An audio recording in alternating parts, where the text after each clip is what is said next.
I'm live. Well, good deal. Tonight we're going to talk about leadership principle number 8. If you have any questions about the other 7, they're on my Patreon site. No Patreon, Noble Heathen, something like that. Bryan, Wilton, Noble Heathen, blah, blah, blah. I'll probably put the link in the comments. Number 8 is develop a sense of responsibility in your subordinates. That's about building your people. We're pretty good about building our people, but you want to know who's better at it? Those people who have the uncanny ability to convict someone in the court of public opinion. With but a shitty post and a smart-ass comment, and apparently, well, they put their, like they say in Harry Potter, they put their keen and penetrating intellect to the situation and once again come up with the wrong conclusion.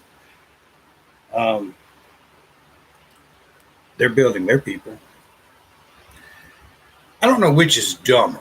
The idea that somebody might hate somebody because of whatever reason, because they're part of a group. Because, I mean, honestly, if you look at any African-American comments on Instagram or YouTube or Facebook, and they talk about killing white people and how they all die.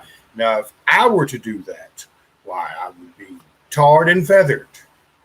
Because, well, only white people can do racism because of this woke culture and these rat-fink idiots on social media that are offering these convictions in mass. Nobody gives a fuck if they like it. Nobody gives a fuck if you like a thing I say. But they'll sure enough get on there and tell you all about it. They'll try to get you fired. They'll try to get you convicted in the court of public opinion because they're woke. Woke to what? What are you awoke to? See what I'm saying? When you're talking about building a sense of responsibility in your subordinates, when you're developing a sense of responsibility in your subordinates, they're mastering it. They're developing a sense of idea that they need to hate because they think someone else hates, which is at face value one of the dumbest fucking things I've ever heard. And yet here we are. Whole world spinning about it. People that have never accomplished a single thing in life other than making a seemingly intelligent or snotty or cynical comment on social media are developing that sense of responsibility in their subordinates by encouraging, well, you can be as cool as I am because we're going to point out that these people hate. We're going to hate them more because they hate.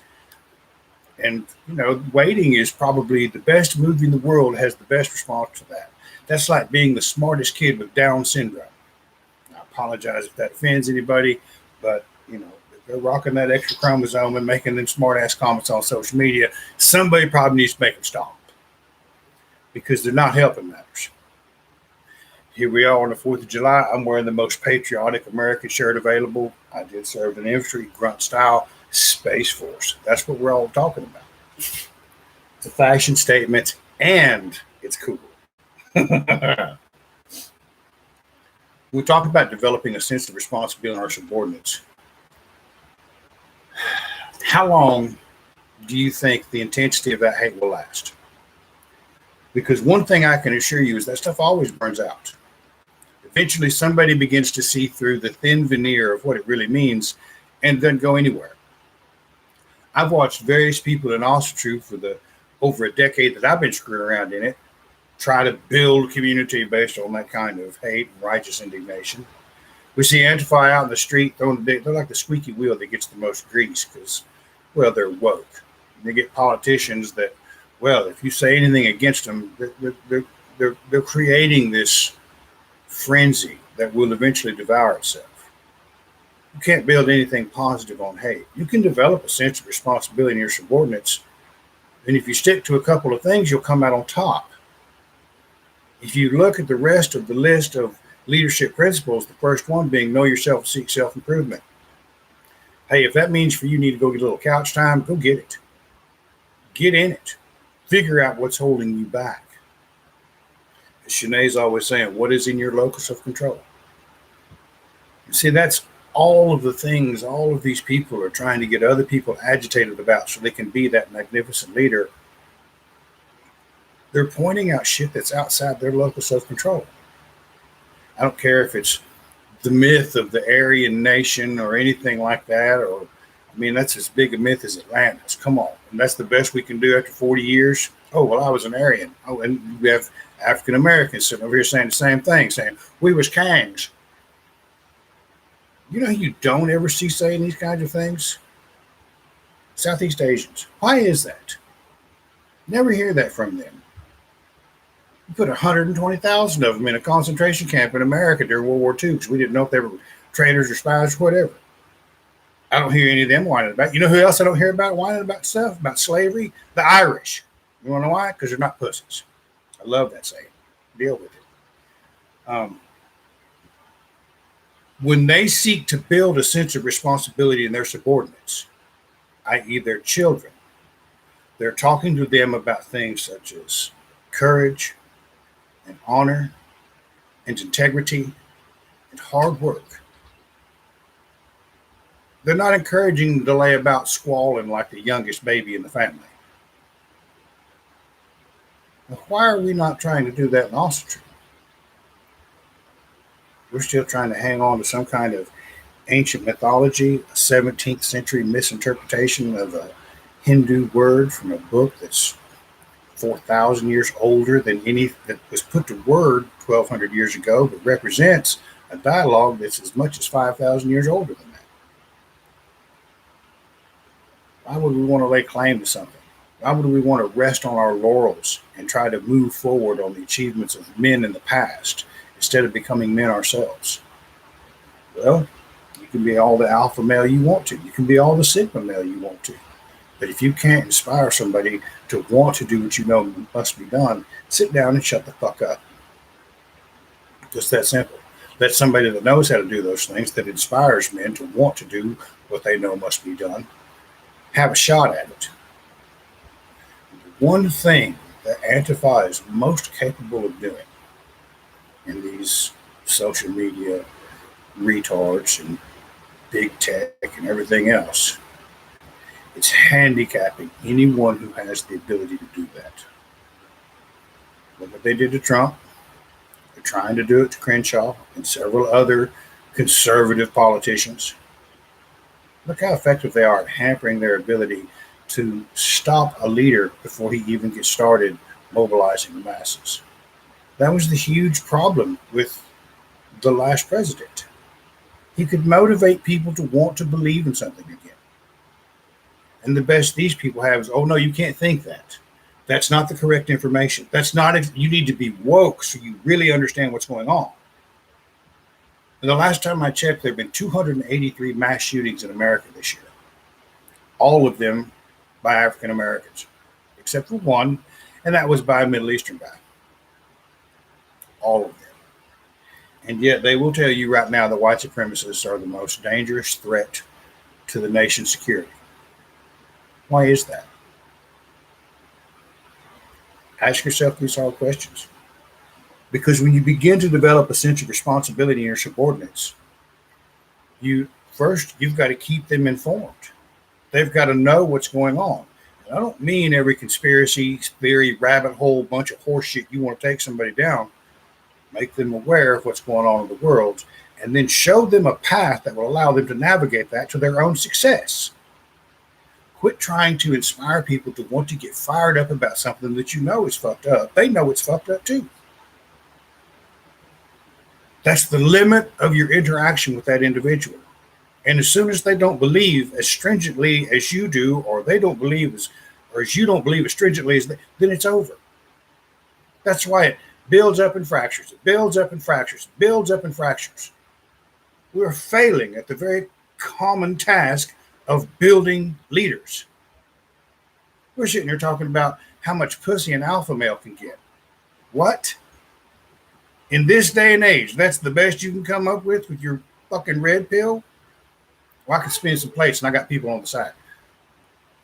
Maybe you could do a little bit better than that with that keen and penetrating intellect you have. So when we start talking about developing a sense of responsibility in our subordinates, we need to start talking about developing a sense of responsibility to people to want to belong to their family. The family's got to come first in all things. And then you find somebody that's kind of got something congruent. Everybody wants to build a kindred, but you can't give something away if you ain't got it. How you gonna build a century? I see kindred leaders say, well, take an oath to me because I know more than you do. Well, okay. How's that 7-Eleven job working out for you? You be the chieftain when you get off at 5 o'clock. Developing a sense of responsibility in our subordinates must of a necessity include an understanding of how finance and economics works in this nation. Not the pipe dream of what everyone thinks it should be. Not the creation of a government that would oversee much more than it already does. But the ability of individuals to become successful in their own right. And we aren't doing that. Capitalism encourages globalism. Well, there is no other way of government, of economy, of society that will allow someone at the very bottom of the barrel to pull himself up to as high as he thinks he can go. None. Oh, but we got to do, money's bad. Money's the root of all evil. No, the desire for money is the root of all evil. Money isn't everything, but it works best in the medium it was designed for, and that is to spend. And if you want to build something great, if you want to inspire leaders, you got to show them some success. Not just talk about how smart you are, not just talk about your understanding of history, not your ability to point out the failures of what's going on in the world around you, but build people into something that can replace you. Period. Set your ego to the side, show somebody a way, and then let them have the limelight. They might take it further than you ever thought you possibly could, and they might actually achieve those things that in the back of your mind you really hope come true. Why would you interfere with that? Because I assure you, those people that are lined up against us, more than willing to handicap our ability to become, create, and build leaders, they're dedicated to their task. True assholes of the world, like a digital version of a sphincter. They're all over the place, shitting on everything. Step away from the keyboard and build the people around you. Now, if you're surrounded by a bunch of retards and drunks and drug addicts and junkies and conspiracy theorists and flat earthers and just all kinds of dumb shit, you're wasting your time trying to become anything. Find those people that are talking about what's happening with our solar system's space weather. Find people that are talking about the real reasons for the changes in the climate. Find not carbon pollution either. That's a bunch of horseshit we're being fed on a daily basis. Find people that are not get red in the face and go on a 30-minute tangent about how this group or that group is threatening the foundation. Yeah, they are. It's probably all going to collapse. You can be standing there with your pecker in your hand, or are you going to be surrounded by a bunch of good men and women who have the capability to replace you and be leaders? Which is it? You got to make that kind of decision. And in large part, it centers on your ability to demonstrate the ability to create success in your own life, to go out and get a good job, to take care of your bills, to put food on the table, to love your partner, to take care of the children, those kinds of things right there, and then build each other up so that you're all enjoying the kind of success necessary to become what you want to become. Build that sense of responsibility in the people. Say, okay, I'm committed to this course of action with this individual. And that's a big thing to do. Anybody can do it on the job if you're the boss. Everybody comes in there to trade their time for somebody else's dollars. Your job is to make them do what they're supposed to do. You can be a dick about it, or you can be kind of charismatic about it, or you can demonstrate technical aptitude for it. But whatever the case may be, if you don't know yourself, how are you going to identify what's going on in the people around you? If you haven't sought responsibility and taken responsibility for your actions, how are you demonstrating excellence? See, the rest of these leadership principles all tie together. And every one of them that I've gone up to 8 on my Patreon. I really hope you join me there. There are 100 other entries there of unique articles, videos you don't find on YouTube, digital versions of most of my books. I look forward to seeing you there.